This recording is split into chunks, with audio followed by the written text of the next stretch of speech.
I think a big problem with the way guitar students learn music theory is that they're learning music theory from the perspective of a keyboard player, of a pianist. And you can't fault anybody because that's the way they teach it in university. That's how I learned it in school too. But if music is a language, then doing that is like trying to learn Spanish by learning Chinese first, and then translating your Chinese into Spanish. Like that makes no sense.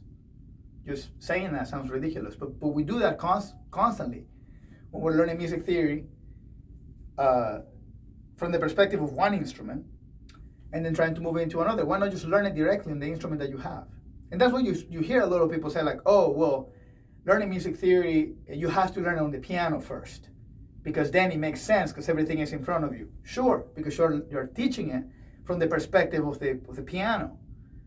But if you learn music theory from the perspective of the guitar, then it's going to be native to the guitar. It just needs you need a little bit deeper understanding of theory in order to do that. That's it. And I think a lot of people haven't done the work to do that.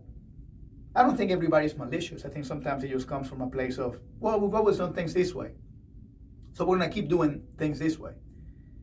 And I submit that we could do better. And that's it. That's all I wanted to talk about today.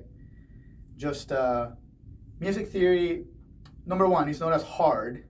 Okay, so let me summarize the video. Number one, music theory is not as hard as you think. All it is a list in a system of naming. So it's a list of names of the sounds that we use in music. That's it. Number two, I believe, and this is my opinion, you can argue with me if you want, that the way that music theory is taught to guitarists is wrong. Because we're learning music theory from the perspective of a pianist, not directly on the guitar. And lastly, I think it's wrong to overcomplicate concepts just to make yourself sound smart. Stop. Teach people what they need to learn. Make it simple, make it easy. That's the goal of a teacher, is to take all the information. I'm taking, 20 years of information, and I'm condensing it down so my students can learn it in 5 years or less. Okay? Do better. I'll catch you guys next time.